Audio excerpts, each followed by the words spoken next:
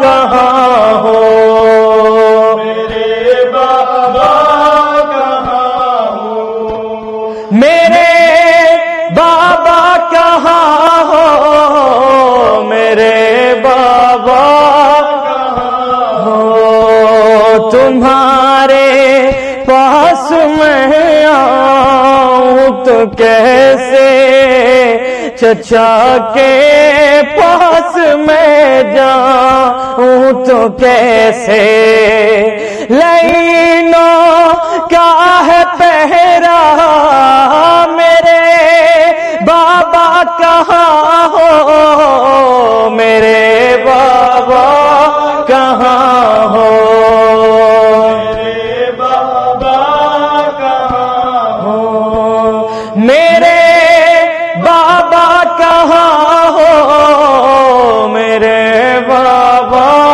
کہاں ہو، قیامت کی گھڑی یہ کیسی آئی، نہ تم ہو اور نہ امو ہے نہ بھائی، کھڑی روتی ہوں تنہا، میرے بابا کہاں ہو، میرے بابا کہاں ہو، میرے بابا کہاں ہو، میرے بابا کہاں ہو، میرے بابا کہاں ہو، میرے بابا کہاں ہو، ہاں بہت ویران یہ دشت بلا ہے،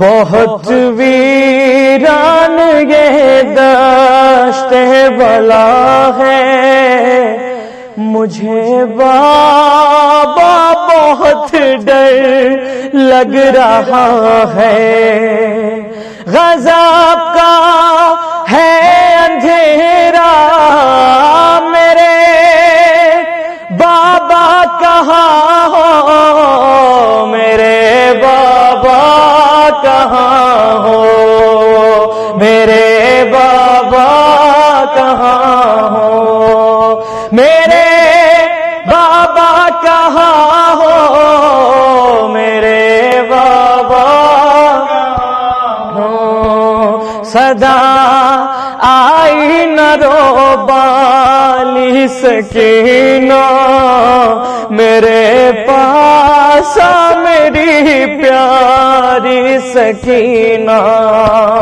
یہ کہہ کہ نہ تڑپا، میرے بابا کہاں ہو، میرے بابا کہاں ہو، میرے بابا کہاں ہو، میرے بابا کہاں ہو، میرے بابا کہاں ہو، عجب گوہر قیامت کا سما تھا، تڑپ کر رہ گیا غازی کا لاشا، پکاری جب سکینہ